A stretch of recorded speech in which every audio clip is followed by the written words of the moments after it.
जंगल में सूखा चल रहा था। बारिश का तो जैसे कोई नाम निशान ही नहीं था। सभी पक्षी सारा दिन इधर से उधर फिरते, मगर किसी को भोजन नहीं मिलता। सभी पक्षियों को भूख के लाले पड़े हुए थे। कोई दूसरे जंगल जाता और फिर थैली भर दानों की लाता। इस तरह ही हर किसी के दिन गुजर रहे थे। रानो और उसके पति टुन्नू के पास एक सूखा पेड़, उस पर टूटा फूटा घोंसला था। उनका पक्का घर भी नहीं था। टुन्नू जी, न जाने क्या बनेगा। हमारे पास ना दाना है, ना भोजन है और ना ही रहने के लिए कोई अच्छी सी जगह। रानो, मैं सारा दिन मेहनत करता हूँ, मैं क्या करूँ? मेरे पास जब कुछ नहीं है, लोग मुझे मजदूरी नहीं देते, मैं कर ही क्या सकता हूँ? टुन्नू जी, मुझे आपसे तो कोई शिकायत नहीं है, मगर हाँ, जब जैसे ही हालात मेरे बिगड़ते हैं तो फिर थोड़ी सी शिकायत कर लेती हूँ। मेरी शिकायत का बुरा मत मानिएगा। मैं पूरी कोशिश करूँगा कि मैं तुमको खुशियाँ दूँ, मैं वो सब दूँ जिसकी तुम मुझसे उम्मीद लगाए बैठी हो। आप चिंता मत करिए टुन्नू जी, मेरे पास एक चने का दाना अभी बचा है। आधा आप खा लो और आधा मैं खा लेती हूँ। फिर वो दोनों पति पत्नी मिल बांटकर वो चने का दाना खा लेते हैं। सुबह हो जाती है। टुन्नू सुबह ही सुबह दाना लेने के लिए निकल जाता है। टुन्नू पहाड़ों के पास जाता है, उसको कोई दाना नहीं मिलता। वो नदी किनारे जाता है, वहाँ पर भी दाना नहीं मिलता। किसान के खेत में जाता है। किसान अपने खेत में काम कर रहा था। ये किसान जैसे ही उधर देखेगा, मैं जल्दी से एक टमाटर चोरी कर लूँगा। किसान दूसरी तरफ मुँह करता है तो फिर टुन्नू एक टमाटर चोरी करने ही वाला था कि किसान देख लेता है। ओए, वो चिड़ा मेरी चोरी कर रहा है। चोर, अभी बताता हूँ। वो किसान जोर से एक पत्थर उठाकर टुन्नू को मार देता है। वो पत्थर आकर टुन्नू के माथे पे लगता है। मैं मर गया। ये क्या हो गया मेरे साथ? जल्दी से मुझे यहाँ से भाग जाना होगा। जैसे तैसे करके बचा करके टुन्नू वहाँ से भाग जाता है। टुन्नू नदी किनारे बैठा हुआ था और फिर मुंह लटकाए बैठा था। मैं क्या करूँ? मैं कब तक रानो के ख्वाबों का सत्यानाश करूँगा? रानो मुझसे क्या क्या उम्मीद लगा कर बैठी होती है। रानो को मैं दाना नहीं खिला सकता, घर देना तो बहुत दूर की बात है। सोचते ही सोचते टुन्नू रोने लगता है। तभी वहीं पर मिट्ठू तोता भी आ जाता है। यार टुन्नू, तुम क्यों रो रहे हो? सब ठीक तो है ना? यार मिट्ठू, मैं क्या करूं? मैं रानो को दाना नहीं दे सकता पेट भर के। मैं घर कैसे बना कर दूंगा? तुम चिंता ना करो, ऊपर वाले ने बनाया है तो उसने हमारे लिए भी कुछ सोचा होगा। क्या मतलब है हमारे लिए? क्या तुम्हारे हालात भी बिगड़े हुए हैं? टुन्नू, ये जंगल की खुशकी सबका हाल बिगाड़ के रख देगी। देखो, मेरे घर में भी दाना नहीं। हरियाली मुझसे बहुत प्यार करती है, मगर जब दाना मांगती है तो मैं शर्मिंदा हो जाता हूँ।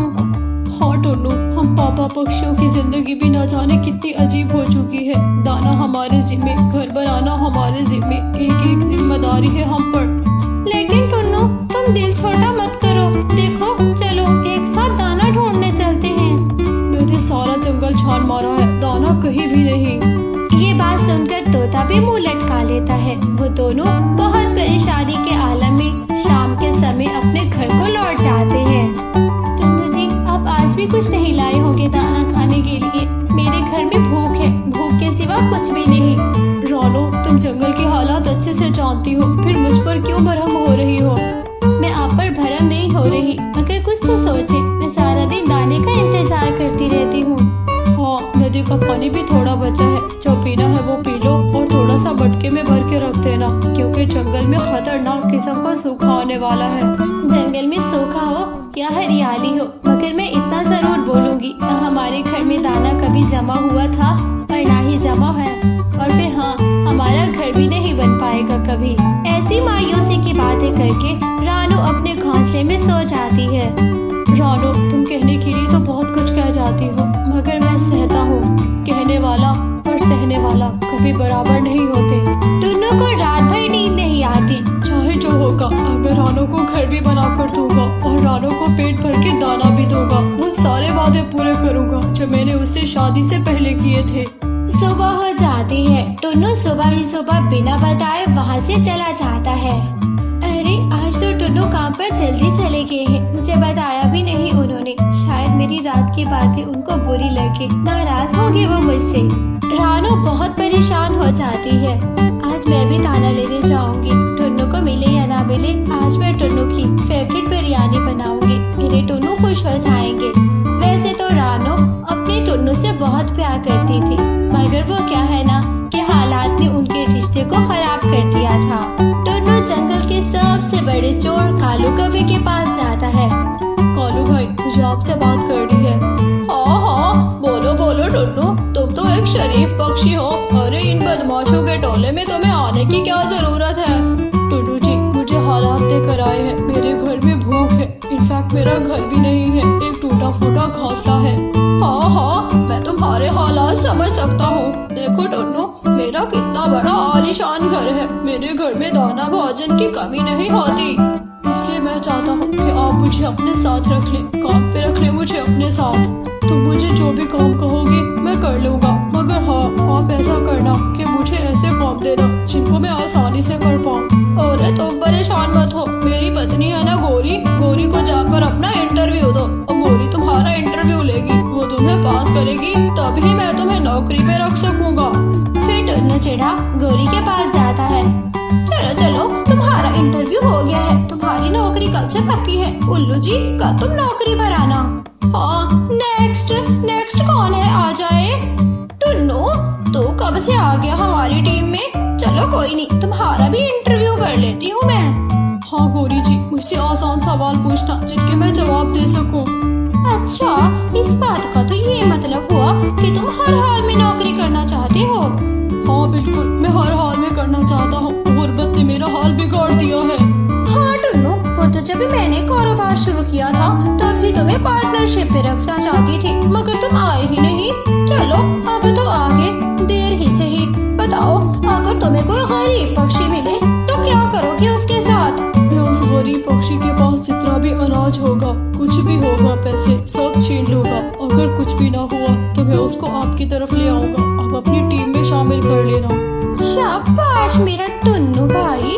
टुन्नू, इतना जाना कब से हो गया? अगर तू ये जाना पहले बनता, पता है आज तुम करोड़पति बन गए होते। अब बताओ, क्या मेरा इंटरव्यू क्लियर है? हाँ, बिल्कुल क्लियर है तुम्हारा इंटरव्यू। जाओ जाओ, आज से तुम नौकरी पर लग गए। तुमने काम पे कल से नहीं बल्कि आज से आना है प्यारे टुन्नू जी। फिर टुन्नू कालू के पास जाता है। कालू जी, मेरा ये सारा इंटरव्यू क्लियर हो गया है, मुझे आप काम पर बताएं, क्या काम है मेरा? तुम्हारा काम पता है क्या है? वो जो सामने वाला बड़ा पेड़ है, बरगद का पेड़, उस पर चले जाओ। वहाँ पर हर आते जाते पक्षी को तुमने लूटना है।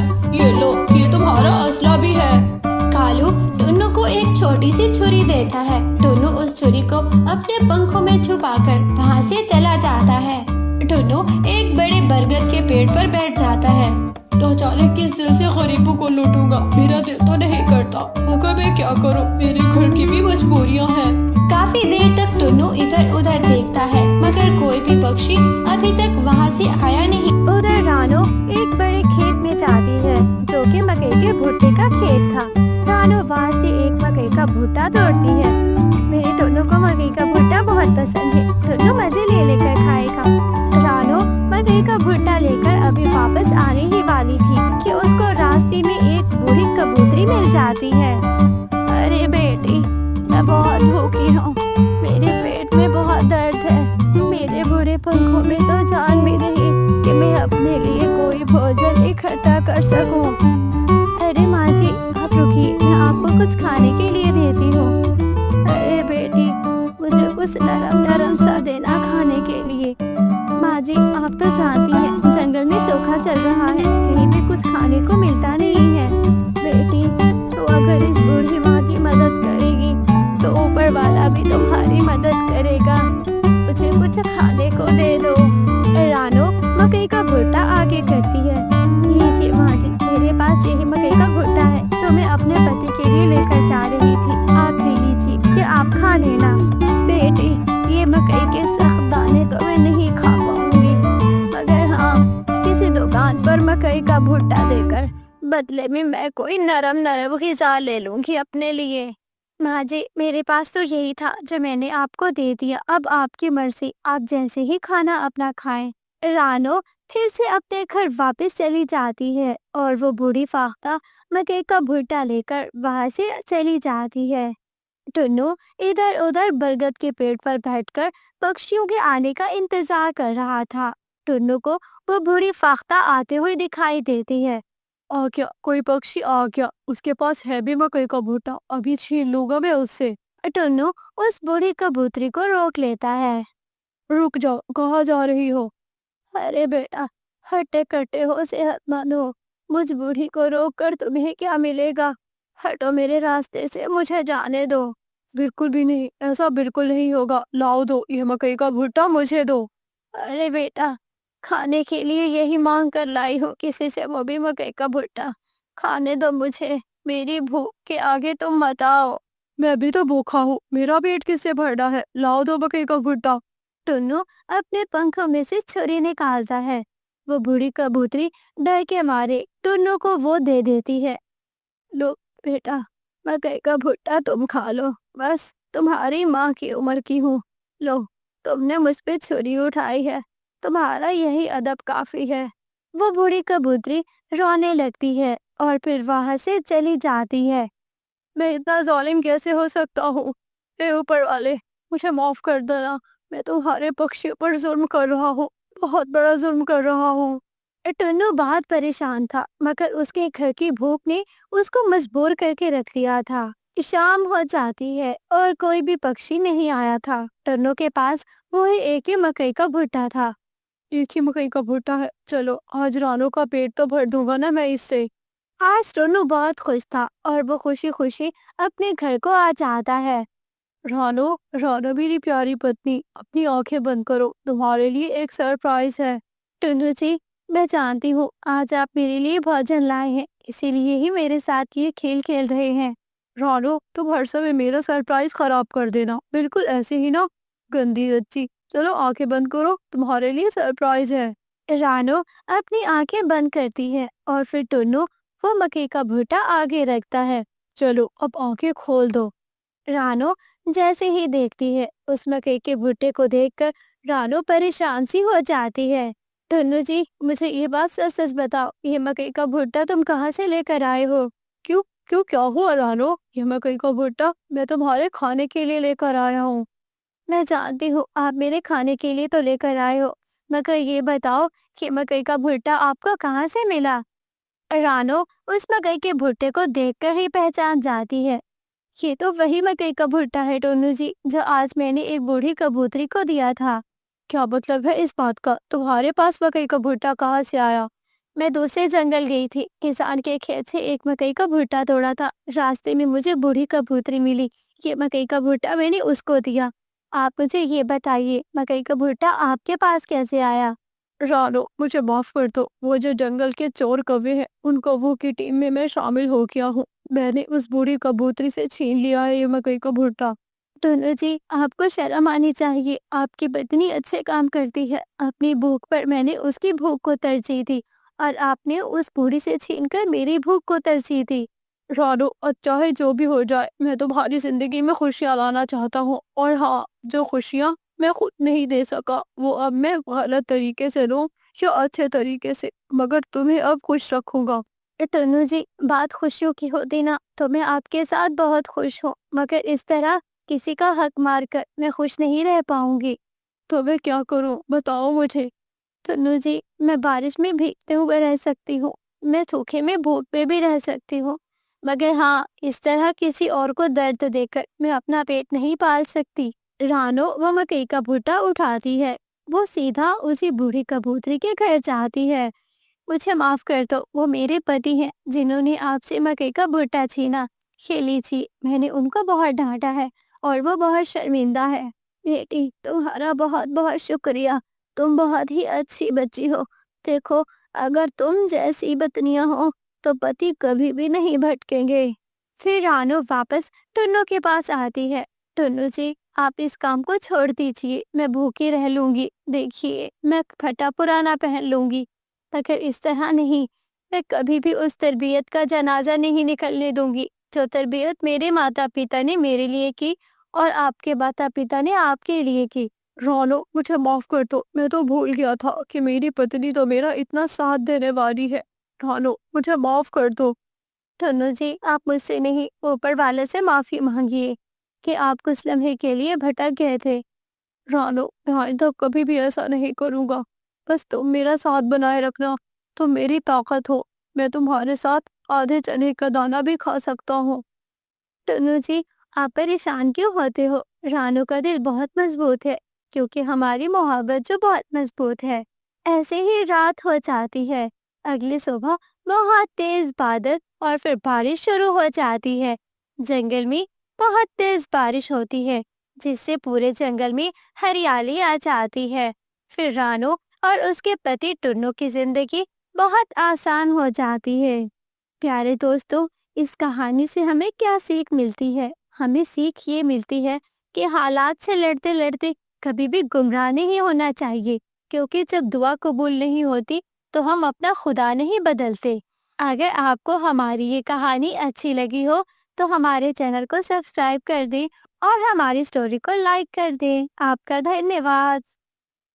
रानो चिड़िया का बेटा कुकू, गोरी का बेटा जग्गू, कबूतर का बेटा किकी, ये तीनों पक्षी एक साथ स्कूल जाया करते थे। इनकी आपस में बहुत ज्यादा गहरी दोस्ती थी। शाम के समय जब तीनों अपना अपना होमवर्क कर लेते थे, वो सब जंगल में एक बड़े पेड़ के नीचे फुटबॉल खेलने जाया करते थे। एक दिन वो तीनों फुटबॉल खेल रहे थे, तभी वहीं पर जग्गू का जूता टूट जाता है। ओहो, यार कुकू, मेरा जूता टूट गया। देखो, मुझे मम्मा मारेगी, पापा घूरेंगे। जग्गू, तुम परेशान मत हो, जूते तो टूट जाते हैं, तुम्हारे मम्मा पापा तुम्हें ले देंगे, चिंता ना करो। यार, मेरी मम्मा नहीं ले देती, मेरी मम्मा लड़ती है, मेरी मम्मा बहुत कंजूस है। जग्गू बहुत ज्यादा परेशान होकर सीधा अपने घर आ जाता है। मम्मा मम्मा, जूते टूट गए। जग्गू, तुम्हारे पैरों को क्या मसला है? हर समय ही जूता तोड़ देते हो। तुम्हारा बाप इतने पैसे नहीं देता, विदेशी जंगल से थोड़ा बहुत कमाता है, वो भी तुम्हारे कपड़े जूतों पर लग जाते हैं। मम्मा, अब मैं क्या करूं? जूते टूट गए, इसमें मेरा क्या कसूर है? गुस्से में गोरी कवि घर से बाहर निकलती है। जंगल में चाचा छमछम की जूतों की दुकान थी। चाचा छमछम अपने जूतों की दुकान में बैठा ग्राहक से निमट रहा था। गंदी मोटी चोंच वाला चाचा छमछम, तुम्हारे जूते बहुत गंदे होते हैं, अब मैं तुमसे जूते नहीं लूंगी। गोरी की बच्ची, मुझे गालियाँ देती हो, मगर जूते की कीमत तो देखा करो। तुम हर समय ही 200 का जूता लेकर जाती हो, कभी 1500 वाला जूता लो तो वो पूरा साल नहीं टूटेगा। अपनी दुकानदारी चलाने के लिए मुझसे 1500 का सौदा लेने को कहता है। मैं तुम्हारा मुंह तोड़ दूंगी, लेकिन तुमसे कभी मैं 1500 का जूता नहीं लूंगी। अच्छा बताओ, तो क्या आज भी तुमने 200 वाला जूता लेना है? हाँ, मुझे 200 वाला जूता दिखाओ और थोड़ी सी अच्छी क्वालिटी हो, ताकि वो टूटे नहीं। हर दूसरे दिन तुम्हारा जूता टूट जाता है। अरे, मेरे पास तो बहुत सारी क्वालिटीज हैं, कभी जूता खराब तो कभी जूता ठीक, लेकिन उसकी कीमत भी तो देखो। मैं तो कहता हूँ एक बार ही महंगा वाला जूता ले लो। मगर गोरी कवि फिर से 200 वाला जूता लेकर जग्गू को पहना देती है। जग्गू बेटा, अब इस जूते का ख्याल करना। हाँ, इस जूते को तोड़ना नहीं। मम्मा, पहले कौन सा मैं तोड़ता हूँ? मैं तो जैसे ही खेलता हूँ जूता उसी समय टूट जाता है। अपने दोस्तों के साथ जग्गू कौवा स्कूल चला जाता है। स्कूल में जैसे ही ब्रेक टाइम होता है और सब पक्षी खेलने लगते हैं, जग्गू ने फुटबॉल को सिर्फ एक किक लगाई, वहीं पर जग्गू का जूता टूट गया। ओहो, यार कुकू, मेरा जूता फिर से टूट गया, मम्मा मारेंगी। यार जग्गू, तुम्हारी मम्मा लो क्वालिटी का जूता लेती हैं, हल्का वाला जूता। मेरी मम्मा तो बहुत अच्छा जूता लेती हैं। पूरा 1 साल हो गया है, मेरा जूता नहीं टूटा। यार कुकू, मेरी मम्मा 200 वाला जूता लाती हैं। जग्गू, मेरी मम्मा मेरे लिए पूरा 1500 का जूता लाती है, इसलिए तो मेरा जूता नहीं टूटता। अब क्या होगा? पापा मम्मा सब लड़ेंगे मेरे साथ। गोरी कवि का बेटा जग्गू रोता रोता दोबारा अपनी माँ के पास चला जाता है। मम्मा, जूता टूट गया, अब क्या बनेगा? उस चिड़िया के बेटे का जूता नहीं टूटता और ना ही गंदी आंखों वाले कबूतर का। हमेशा तुम्हारा जूता क्यों टूटता है? मैं अभी पूछती हूँ चिड़िया से। गुस्से में गोरी कवि सीधा रानो चिड़िया के घर जाती है। चिड़िया चिड़िया, बोलो गोरी क्या हुआ, जोर जोर से चिल्ला क्यों रही हो? चिड़िया, हर समय ही मेरे बेटे का जूता तोड़ देता है तुम्हारा कोको। गोरी, अगर बुरा मत मनाओ तो फिर सुन लो, मेरा बेटा नहीं तोड़ता जूते। अगर हाँ तुम 200 वाला जूता लेती हो तो 200 वाला जूता एक दिन चलता है। तो तुम कौन सा करोड़ों का जूता लेकर अपने कोको को पहनाती हो? गोरी बहन, मैं पूरे 1500 वाला जूता लेती हूँ। महंगा रोए एक बार, सस्ता रोए बार बार।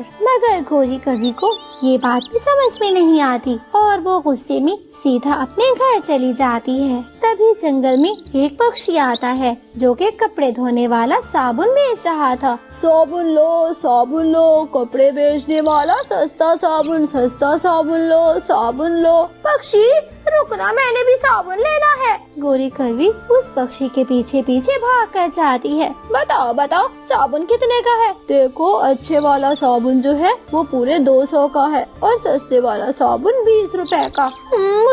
मुझे 20 रुपए वाला साबुन दो। इतना महंगा साबुन कौन लेता है? मैं तो कभी भी ना लूं। वो पक्षी गोरी कवि को 20 रुपए वाला साबुन दे देता है। गोरी खुशी खुशी 20 रुपए का साबुन लेकर अपने घर आती है। वो कालू अपनी और जग्गू के कपड़े एक वॉशिंग में डालकर वो 20 रुपए का साबुन डाल देती है। थोड़ी देर में गोरी कवि जैसे ही कपड़े बाहर निकालती है तो सभी कपड़ों का रंग उड़ चुका था। ये क्या हुआ? सारे कपड़ों का रंग क्यों उतर गया? शायद वो साबुन हल्का था। मुझे साबुन नहीं लेना चाहिए था, मगर महंगा वाला साबुन मैं कैसे लेती? कालू मुझे पैसे कम देता है, ज्यादा तो नहीं देता। आने दो कालू को, मैं छोड़ूंगी नहीं उसे। गोरी कवि कपड़ों की वजह से बहुत परेशान थी। मेरा दहेज वाला सूट भी खराब हो गया। मेरा शादी वाला सूट भी खराब हो गया। मेरे जग्गू के सारे कपड़े खराब हो गए। अब क्या बनेगा? इसी तरह रोते धोते 3-4 दिन गुजर गए, मगर गोरी कवि अभी तक बाज नहीं आई थी। जंगल में एक बुलबुल नाइट क्रीम बेचने आती है। नाइट क्रीम लो, रंगोरा करने वाली क्रीम लो, रंगोरा करने वाली, 2 दिन में रंगोरा चिट्टा, गोरा चिट्टा रंग करने वाली क्रीम लो। कालू पति जी, सुन रहे हो क्या? हम काले कौवे का तोड़ आ गया है। गोरी, कैसा तोड़? कालू, हमारे काले रंग का तोड़ आ गया है। गोरी, कौवे काले होते हैं और काले ही अच्छे लगते हैं। ना कालू, अगले हफ्ते मेरी बहन की शादी है। मैंने रंग गोरा करना है। देखो ना, बाहर जंगल में रंग गोरा करने वाली क्रीम बेचने वाली बुलबुल आई है। मैं अभी जाती हूँ। गोरी, रंग गोरा करना केमिकल से बहुत गलत बात है। मैं तो नहीं दूंगा पैसे। कालू, पैसे देते हो या लगाओ तुम्हारे कान के नीचे एक। कालू कौवा गोरी से बहुत डरता था। वो उसी समय तुरंत गोरी को 100 रुपए निकाल कर दे देता है। खुशी खुशी गोरी कवि घर से बाहर निकल जाती है। सुनो बुलबुल, सुनो, मुझे भी क्रीम दे दो रंगोरा करने वाली। बोलो कवि, तुम्हें रंगोरा करना है ना? हाँ, अगले हफ्ते मेरी बहन की शादी है। अगले हफ्ते तक मेरा रंग गोरा चिट्टा हो जाना चाहिए। अच्छा, ये वाली क्रीम ले जाओ। ये वाली क्रीम पूरे 80 रुपए की है। इससे तुम्हारा रंग बिल्कुल गोरा हो जाएगा। गोरी कवि 80 रुपए की क्रीम लेकर सीधा घर को आती है। रात के समय गोरी कवि क्रीम लगाकर सो जाती है, मगर आधी रात में गोरी के मुंह पर जलन होना शुरू हो जाती है। कालू, मेरा मुंह जल रहा है। कालू, कुछ करो, मेरा मुंह जल रहा है। गोरी, किसने कहा था तुम्हें क्रीम लगाने को? कालू, मैंने इस बार 80 रुपए की क्रीम ली थी, फिर भी हल्की ली होगी। कौन सा अच्छी चीजें लेती हो तुम? कालू कौवा गोरी को नदी पर ले जाता है, जहाँ पर गोरी अपना मुंह धो लेती है। गोरी के मुंह पर लाल लाल निशान बन चुके थे। हो, गोरी, शक्ल देखी है तुमने? बहुत बुरी लग रही हो, बहुत बुरी। कालू, क्या मैं शादी पर जाने के भी काबिल नहीं हूँ? ना गोरी, शादी तो दूर की बात, तुम तो जंगल में निकलने के काबिल भी नहीं हो। रोते रोते गोरी कवि सीधा रानो चिड़िया के घर जाती है। चिड़िया, मैंने नाइट क्रीम ले ली थी। देखो, उसने मेरे मुंह का ये हाल कर दिया। मैंने साबुन लिया तो उसने मेरे कपड़ों का हाल बुरा कर दिया। और जग्गू के जूते लिए तो वो रोजाना टूट जाते थे। चिड़िया, मेरा मजाक तो मत बनाओ। देखो गोरी, अगर तुम हल्की चीजें लोगी तो तुम्हारे साथ ऐसा ही होगा। मेरे जनरल स्टोर पर एक महंगी क्रीम मिलती है जो कि पूरे 3000 की है। वो रंग गोरा जरूर करेगी। तुम्हारी तरह कोई 80 रुपए वाली क्रीम नहीं लगाता। तुम तो बिल्कुल पागल हो। चिड़िया, अब कुछ करो ना, मेरा कुछ करो, मुझे इस गंदे वाले रंग से निजात दो। देखो गोरी, मेरे जनरल स्टोर में ग्लाइसरीन है। तुम ग्लाइसरीन लगाओगी तो बिल्कुल ठीक हो जाओगी। गोरी कभी चिड़िया की दुकान से अच्छे वाली ग्लाइसरीन लेती है। 3-4 दिन के बाद गोरी का मुंह बिल्कुल ठीक हो जाता है। कालू, मैंने सीख लिया, चिड़िया वाली बात मैंने सीख ली। महंगा रोए एक बार, सस्ता रोए बार बार। मैं तो कभी नहीं लूंगी सस्ती चीजें। रानू चिड़िया का बेटा कुकू अब बड़ा हो गया था। कुकू अपने सारे घर का खर्चा संभालने लगा था। वो घर का राशन पानी लाता, काम किया करता था। रानू चिड़िया ने शुरू से ही अपने बेटे की तरबियत अच्छी की थी। उसको ईमानदारी सिखाई और अच्छे से काम करना सिखाया। अरे बेटा कुकू, जब भी काम करना तो अगला तुम्हें अच्छे लफ्जों में याद करे। कभी तुम्हें कोई तुम्हें बुरा ना समझे। अरे माँ, मैं सबका काम दिल लगा कर करता हूँ और मैं किसी को भी ऐसा मौका नहीं देता कि कोई मेरी तरबियत पर उंगली उठाए। सुबह ही सुबह कुकू अपने काम पर चला जाता था। शाम में वो अपनी बूढ़ी माँ के लिए मीठा फल, अनाज, गेहूँ, चावल का दाना जो भी उसको मिलता वो लेकर आता था। कुकू बेटा, अब तुम बड़े हो गए हो। मैं सोच रही हूँ कि तुम्हारी शादी कर दी जाए। अरे माँ, लाजमी तो नहीं है कि शादी करना मुझे जरूरी पड़ जाए। अरे जब तक तुम हो मुझे तुम्हारा साथ ही चाहिए। अरे मेरी पत्नी आ जाएगी तो मेरी तवज्जो तुमसे कम हो जाएगी।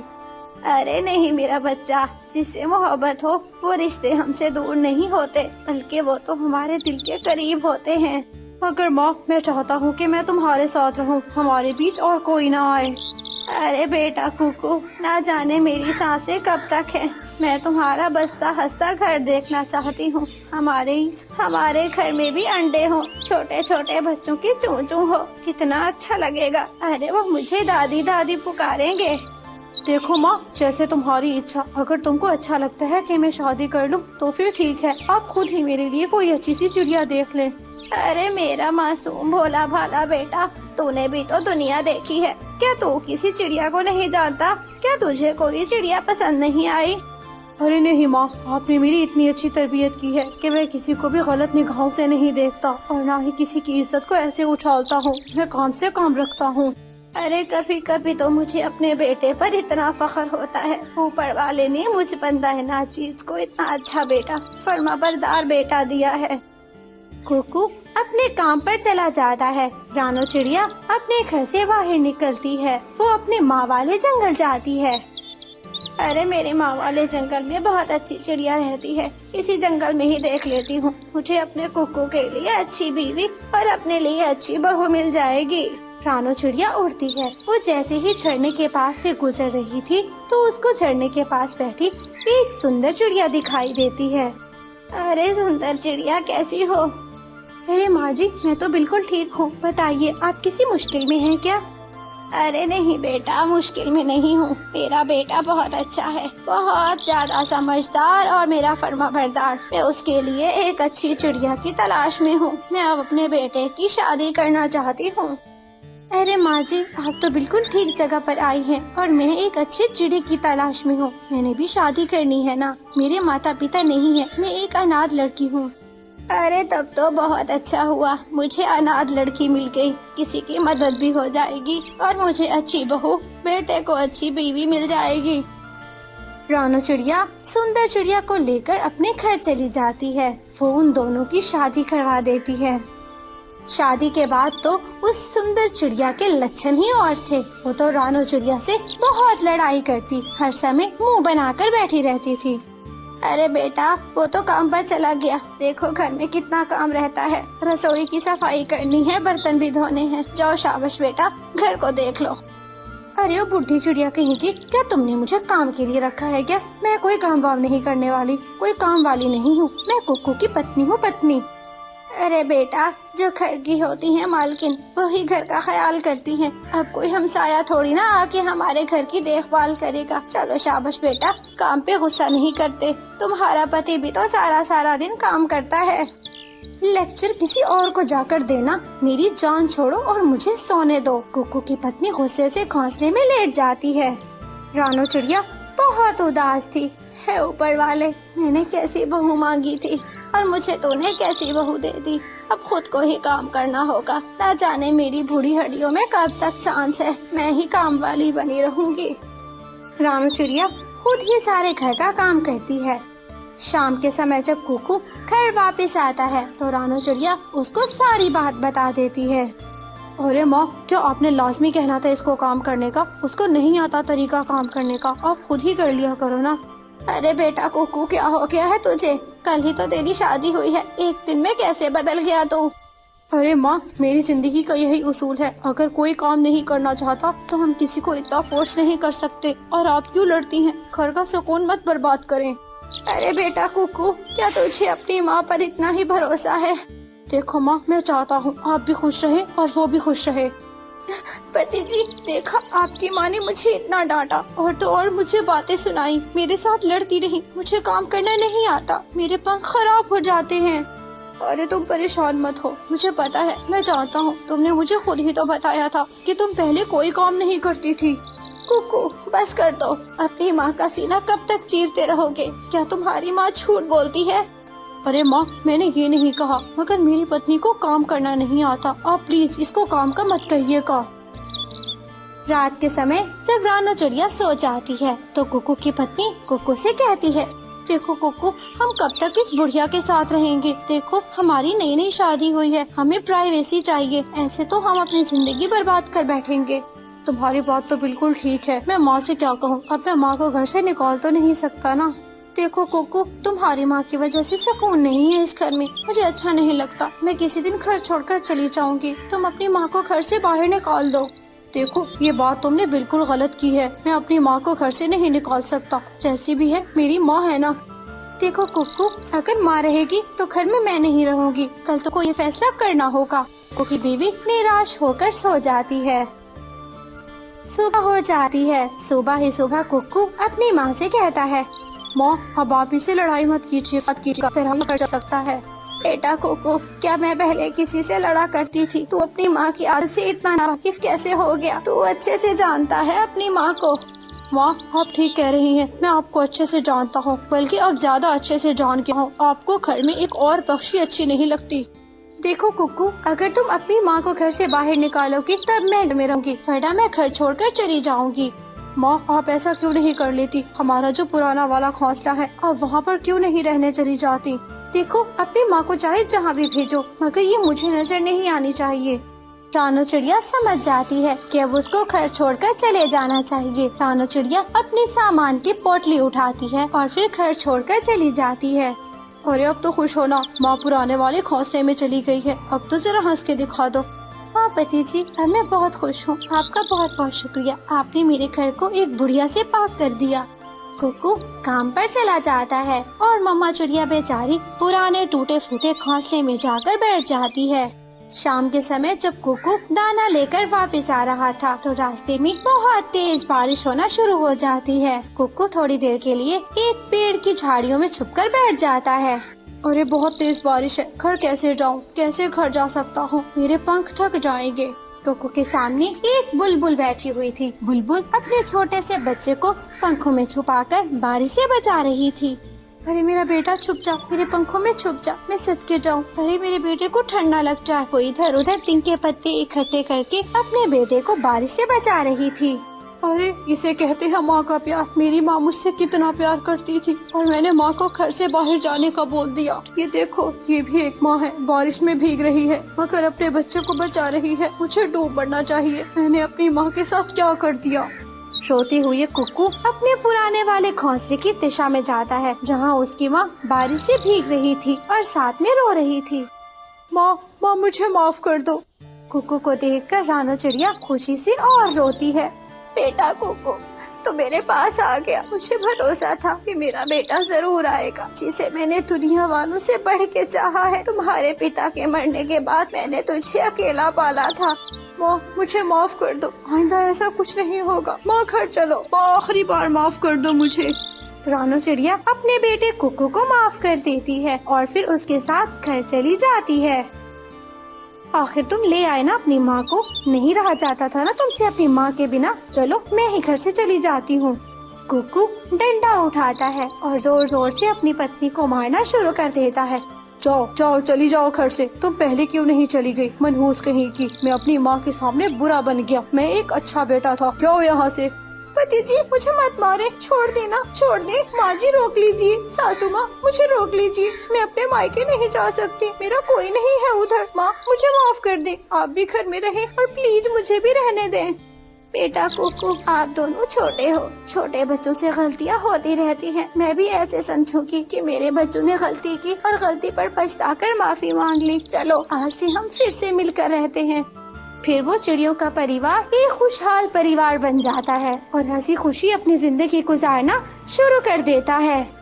सुबह सुबह के वक्त रानो चिड़िया अपने घोंसले में बैठी हुई सोच रही थी।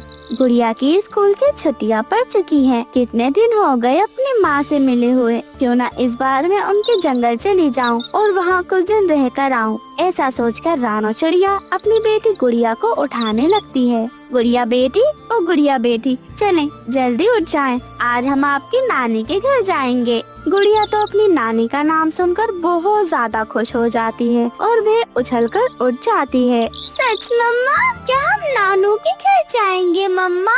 वहाँ तो बहुत ज्यादा मजा आता है। मैं एक काम करती हूँ, जल्दी जल्दी तैयार हो जाती हूँ मम्मा। हाँ गुड़िया बेटी, आप जल्दी से तैयार हो जाएं।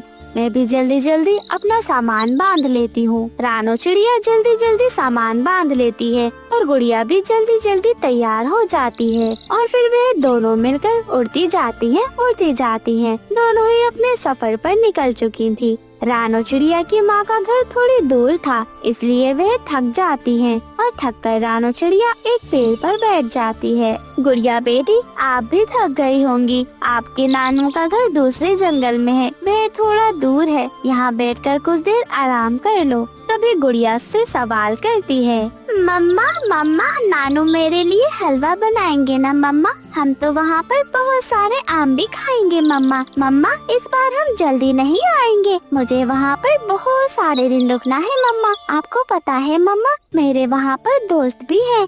मम्मा बताए ना, नानू मेरे लिए क्या बनाएंगी मम्मा? तभी रानो चिड़िया गुड़िया की बातों पर मुस्कुराते हुए कहती है, गुड़िया बेटी, आपकी नानी आपके लिए कुछ नया और अच्छा ही बनाएंगी। और ऐसे ही थोड़ी देर रुकने के बाद वह दोनों फिर से उड़ान भरते हैं और कुछ ही देर में वह अपनी माँ के घर पहुँच जाती है। वहाँ का नज़ारा देखकर तो गुड़िया बहुत ज्यादा खुश हो जाती है। हर तरफ हरे भरे पेड़, बहती हुई नदियाँ और नानी के घर की खुशबू। मम्मा, नानी के घर का दरवाजा तो कितना बड़ा है। हाँ गुड़िया बेटी, अब नानी के घर का दरवाजा ही देखती रहोगी या अंदर भी चलोगी? चलो, नानी आपका इंतजार कर रही होंगी। चले गुड़िया बेटी, हम अंदर चलते हैं। और ऐसे ही रानो चिड़िया घर के अंदर आ जाती है। रानो की माँ अपनी बेटी को देखकर बहुत ज्यादा खुश हो जाती है और वह दोनों को प्यार से गले लगा लेती है। तभी गुड़िया फौरन अपनी नानी से कहती है, नानू बताएं, आप मेरे लिए क्या बना कर रखेंगे? नानू, आपने मेरे लिए हलवा बना कर रखा है, आप मुझे क्या खिलाएंगे नानू? तभी रानो चिड़िया की माँ हंसते हुए कहती है, अरे मेरी बच्ची, जो तेरा मन करे, जो तू कहेगी मेरी बच्ची, वही बना कर खिलाऊंगी। परंतु थोड़ी देर आराम तो कर लो, मैं तुम्हारे लिए कुछ चाय नाश्ता लगवाती हूँ। नानू चाय नाश्ता नहीं, मेरे लिए तो समोसे मंगाना। समोसे, चाय के साथ मुझे समोसे बहुत ज्यादा पसंद है, जो पिछली बार आपने मुझे खिलाए थे नानू। ठीक है मेरी बच्ची, ठीक है, मैं तुम्हारे लिए चाय और समोसे ही मंगवा देती हूँ।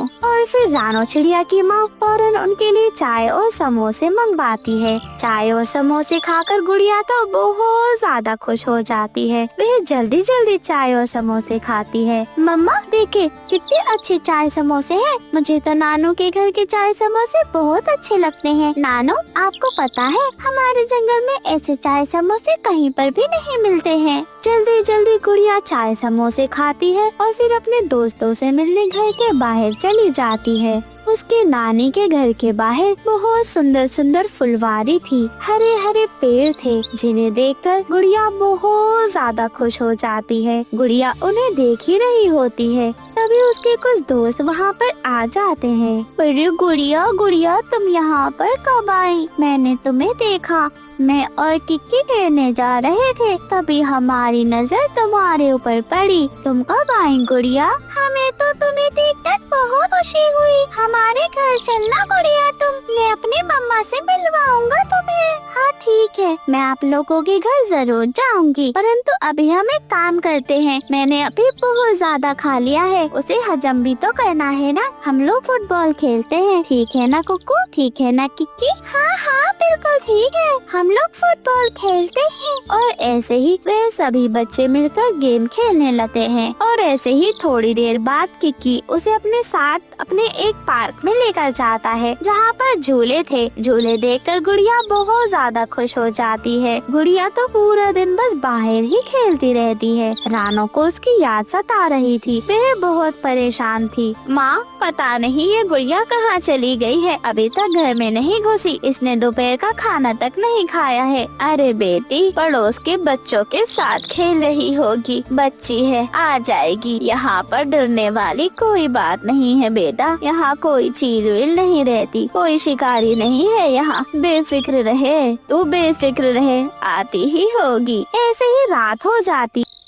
रात के वक्त गुड़िया बाहर से खेलकर आती है। घर में खाना तैयार था। नानू, मुझे बहुत भूख लग रही है, आपने क्या बनाया है नानू मेरे लिए? गुड़िया बेटी, ये कौन सा वक्त है, इतनी देर तक कौन बाहर रहता है? ओहो मम्मा, इतने दिनों बाद आई हूँ मैं, मेरे दोस्त मेरा इंतजार कर रहे थे, वक्त का पता ही नहीं चला, इसलिए मैं आपको यहाँ नहीं लेकर आती। आप बहुत ज्यादा लापरवाह हो जाती हैं। ओहो मम्मा, गुस्सा छोड़ो, अब मुझे भूख लग रही है, जल्दी से कुछ खाना खाने दो ना। ऐसे ही गुड़िया देखती है उसकी नानू ने तो उसके लिए खिचड़ी बनाई थी, साथ ही साथ उसके पसंद के आलू के पराठे भी बनाए थे, वहीं पिज्जा और बर्गर भी मंगाया हुआ था। गुड़िया ये सब देखकर बहुत ज्यादा खुश हो जाती है। ये नानू, मजा आ गया, आज तो पिज्जा, बर्गर और समोसे, चाय और ये सब इतना सारा खाना, मेरा तो दिन बन गया आज का नानू, मेरा बहुत ज्यादा पेट भर गया। ऐसे ही गुड़िया जल्दी जल्दी सारा खाना खाती है। गुड़िया का पेट तो बहुत ज्यादा भर जाता है। आज वह अपनी नानी के पास ही सोती है। मम्मा मम्मा, आज मैं अपनी नानू के पास ही सोऊंगी, आज आप मेरे बिना ही सो जाएं। रानो चिड़िया मुस्कुराते हुए देखती है और वह अपने घोंसले में लेट जाती है। तभी रानो की नानी उसे एक कहानी सुनाती है। नानू, आपको याद है ना, जब भी मैं आपके घर आती हूँ आप मुझे रात को कहानियाँ सुनाते हैं। चले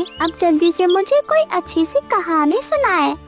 हाँ बेटा ठीक है, पता है बहुत साल पहले की बात है बेटी, जब मैं तुम्हारी मम्मा की उम्र की थी। एक बार एक बिल्ली से बचने के लिए मैं सबसे ऊंचे पेड़ पर चढ़ गई थी। ओहो नानू, फिर क्या हुआ? फिर क्या बिल्ली ने आपको पकड़ लिया नानू? नहीं नहीं बेटी, फिर मैंने बिल्ली को खूब नचाया और उड़ते हुए वहाँ से भाग आई। गुड़िया तो हंसते हुए कहती है, नानू आप तो बहुत ज्यादा बहादुर है। और फिर गुड़िया सो जाती है। ऐसे ही सुबह हो जाती है। गुड़िया तो रोज अपने दोस्तों के साथ खेलती और अच्छा अच्छा खाना भी खाती। गुड़िया को तो बहुत ज्यादा मजा आ रहा था और ऐसे ही धीरे धीरे कितने दिन बीत जाते हैं पता ही नहीं चलता। अब रानो चिड़िया के घर जाने का वक्त आ चुका था। गुड़िया तो बहुत ज्यादा उदास थी, उसका तो घर जाने का दिल ही नहीं कर रहा था। गुड़िया बेटी ऐसे उदास नहीं होते, हम आपकी नानी के घर दोबारा आएंगे, परंतु अब हमें जाना होगा।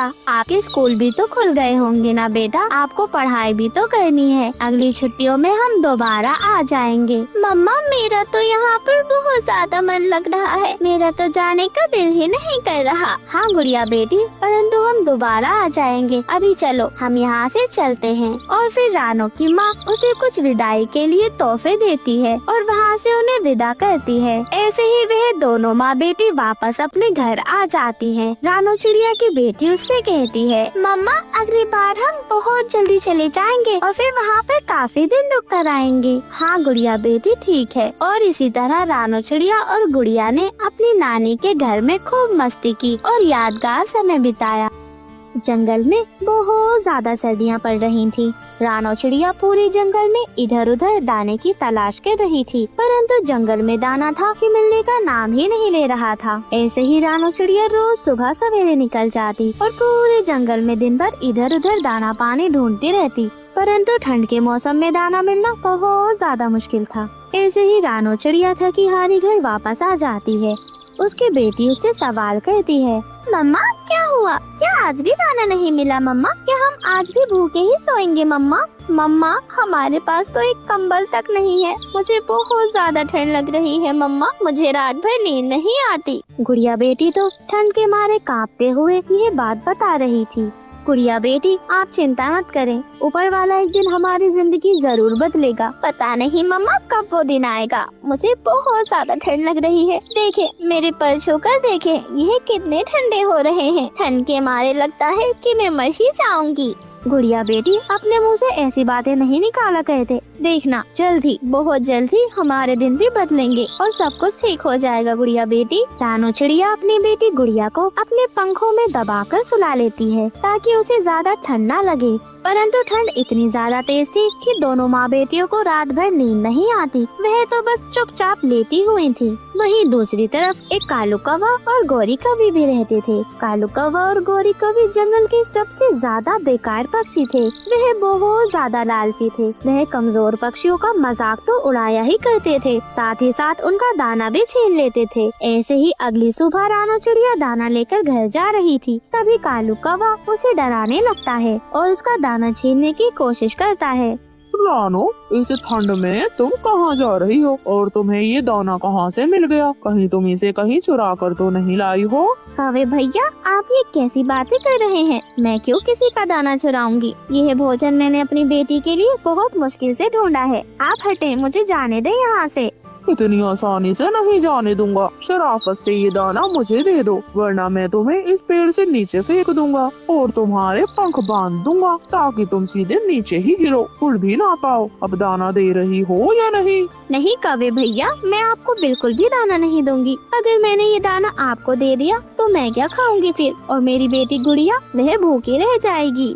ठीक है मत दो, जैसी तुम्हारी मर्जी। कौवा ऐसा कहकर फौरन उसका दाना उठाता है और वहाँ से भाग लगा देता है। वह बहुत तेज उड़ता है। उड़ते उड़ते वह सीधे अपने घर में आके रुकता है। ले आया गौरी, ले आया, और छोटी चिड़िया से दाना छीन कर ले आया मैं।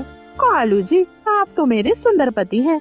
मुझे आपसे यही उम्मीद थी। मैं जानती थी आप कहीं न कहीं से दाने का इंतजाम कर ही लेंगे। हाँ गौरी, मैंने बहुत मुश्किल से दाना छीना है। अब जल्दी आओ, जल्दी जल्दी खा लेते हैं। ऐसा कहकर वह दुष्ट कौवा और कौवी बेचारी रानो चिड़िया का दाना खा लेते हैं। जब कालू कौवा दाना छीनकर भागा था तभी कुछ दाने का हिस्सा वहाँ रह गया था। रानो चिड़िया उदास चेहरा लेकर वही दाना उठाती है और घर चली जाती है। मम्मा क्या हुआ? क्या आज भी दाना नहीं मिला? अगर मैंने आज खाना नहीं खाया तो मैं आज तो मर ही जाऊंगी। मैं नहीं बच पाऊंगी मम्मा। मुझे चारों तरफ देखकर चक्कर आ रहे हैं। घर पूरा घूमता हुआ नजर आ रहा है मम्मा। मैं बेहोश हो जाऊंगी मम्मा। मेरे पेट में से जोर जोर से आवाजें आ रही है मम्मा। गुड़िया बेटी, मुझे दाना तो बहुत ज्यादा मिला था, परंतु वह दुष्ट पक्षी मेरा दाना छीन कर ले गए। पर आप चिंता मत करें, ये थोड़ा सा दाना है, इसे खा लें। इससे थोड़ा सा सब्र आ जाएगा। तुम्हारे पेट में से आवाजें नहीं आएंगी इसे खाकर। मम्मा इतना दाना मेरे लिए काफी है। आपका बहुत बहुत शुक्रिया मम्मा। वह कालू अंकल और गौरी आंटी बहुत गंदे हैं। ऐसा कहकर वह गुड़िया दाना खा लेती है और उसमें से एक दो दाने अपनी माँ के लिए भी छोड़ देती है। मामा मेरा पेट भर गया, अब ये आप खा लें। नहीं गुड़िया बेटी, आप ही खा लें, मुझे भूख नहीं है। मम्मा आपने भी कल रात कुछ नहीं खाया था, भूख कैसे नहीं है? आप जल्दी खा लें, ज्यादा नखरे ना दिखाएं। गुड़िया बेटी, मैं आपके सुबह के लिए रख देती हूँ, आप इसे सुबह खा लेना। नहीं मम्मा, सुबह मैं आपके साथ दाना लेने जाऊंगी। चलें, आप फटाफट से इसे खा लें। मिठू तोता उनकी यह बातें सुन रहा था। मिठू तोता सीधे घर के अंदर आ जाता है। मिठू तोता रानो चिड़िया का बहुत अच्छा दोस्त था। वह समझता था कि रानो और गुड़िया कितनी मुश्किलों में हैं। क्रिसमस भी पास आने वाला था। मिठू रानो चिड़िया से कहता है, रानो बहन आप चिंता मत करो, इस क्रिसमस पर जरूर कुछ अच्छा होगा। मेरा दिल कह रहा है रानो बहन। मिठू भैया, मैं नहीं जानती कुछ अच्छा होगा या नहीं, परंतु मेरी गुड़िया बेटी बहुत ज्यादा परेशान है। कल हम दोनों माँ बेटी भूखे ही सो गए थे। मेरा तो ठीक है, परंतु ये बच्ची, ये तो बहुत ज्यादा छोटी है। मिट्ठू भैया, आप खुद सोचें, ये कैसे भूखी रह सकती है। हाँ, मैं तुम्हारी परेशानी समझ रहा हूँ। क्या पता इस क्रिसमस सब कुछ अच्छा हो जाए, हमें कोई इनाम मिले, भगवान हमारी मदद कर दे। मिट्ठू भैया, मुझे ज्यादा कुछ नहीं चाहिए, परंतु एक छोटी सी ओढ़नी, एक कंबल ही मिल जाए, ताकि मेरी बेटी गुड़िया उसे चैन से ओढ़कर सो तो सके। मेरी बेटी गुड़िया रात भर ठंड से तड़पती है और उसे नींद भी नहीं आती। हे भगवान, ये सब कब ठीक होगा? ना जाने मिट्ठू भैया, भगवान हमारी कब सुनेंगे। रानो बहन, आपको इतनी ज्यादा परेशान होने की जरूरत नहीं है। आज नहीं तो कल हमारे दिन भी अच्छे आएंगे। अच्छा, मैं चलता हूँ। हरियाली मेरा इंतजार कर रही होगी। आप अपना और गुड़िया का ख्याल रखना। ये ले, ये मीठा फल मैं आप दोनों के लिए लाया था। मैंने देख लिया था, वह दुष्ट कालू और गौरी आपका दाना छीन कर भाग गए थे। हाँ मिट्ठू भैया, वह दुष्ट कालू भैया मेरा दाना छीन कर भाग गए थे। आपका बहुत बहुत शुक्रिया। आप देखना मिट्ठू भैया, उन्हें भगवान कभी माफ नहीं करेगा। वह बहुत बुरे पक्षी हैं। हाँ, वह तो बुरे हैं ही, और गौरी तो बहुत ज्यादा बुरी है। और ये कालू और गौरी लगता है कभी भी नहीं सुधरेंगे। हमेशा ये कमजोर पक्षियों का दाना छीनते हैं। भगवान इनका भला करे, ना जाने इनका क्या ही होगा। ऐसा कहकर मिट्ठू तोता वहाँ से चला जा। आधी रात हो चुकी थी। गुड़िया ठंड से कांप रही थी। गुड़िया को नींद नहीं आ रही थी। वह अपने घर के बाहर बैठ जाती है। गुड़िया को बाहर जाता देख मम्मा चिड़िया भी उसके पीछे पीछे बाहर चली जाती है। बाहर बैठकर वह दोनों माँ बेटी रो रही थी। गुड़िया बेटी, आप क्यों रो रही हैं? अंदर चले ना बेटी, बाहर तो और ज्यादा ठंड हो रही है। नहीं मम्मा, मैं घर के अंदर नहीं जाऊंगी। मुझे भगवान जी से पूछना है, कब तक, आखिर कब तक ये सब चलेगा। गुड़िया बेटी, आप परेशान ना हो, भगवान जी एकदम सब कुछ ठीक कर देंगे। कृपया आप घर के अंदर चलें। ऐसे ही वह माँ बेटी ठंड से कांप रही थी और बस रो रही थी। तभी एक चमकदार रोशनी आती है। वह कोई और नहीं बल्कि एक जादुई परी थी। परी मुस्कुराते हुए कहती है, रानो बहन, तुमने जिंदगी भर दूसरों की मदद की है, हमेशा ईमानदारी से अपनी जिंदगी जी है। आज मैं तुम्हारी मदद करने आई हूँ। अपने आंसुओं को अपने परों से पोंछ लो। बताओ तुम्हें क्या चाहिए है। शायद मैं जानती हूँ कि तुम्हें क्या चाहिए है, बस तुम अभी रुको।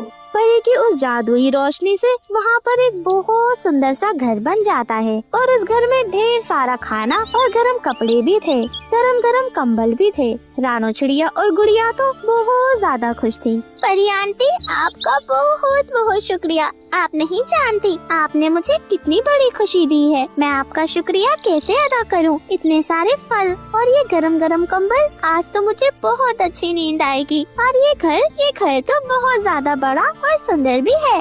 अरे आंटी, मुझे यकीन था आप जरूर आएंगी। मामा भी कहती थी कि भगवान जी हमारे लिए मदद जरूर भेजेंगे। रानो चिड़िया भी परी का धन्यवाद करते हुए कहती है, परी जी, आपने हमारी बहुत ज्यादा मदद की है। आपका बहुत बहुत शुक्रिया। रानो, ये सब तुम्हारी अच्छाइयों का सिला है। अब मैं चलती हूँ, तुम अपना और अपने बेटे का ख्याल रखना। ऐसा कहकर वह परी वहाँ से चली जाती है।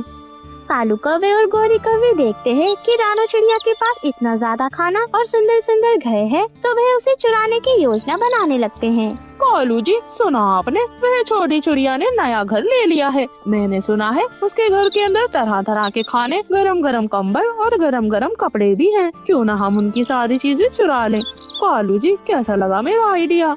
गौरी, बिल्कुल सही लगा तुम्हारा आइडिया। चिड़िया के घर से हम सारा खाना चुरा लेंगे। बल्कि मैं तो कहता हूँ कि हम चिड़िया को ही घर से निकाल देते हैं और उस छोटी चिड़िया के घर पर कब्जा कर लेते हैं। गौरी, कालू जी, ये इतना अच्छा आइडिया मेरे दिमाग में क्यों नहीं आया? आखिर वह छोटी चिड़िया हमारा कर ही क्या लेगी?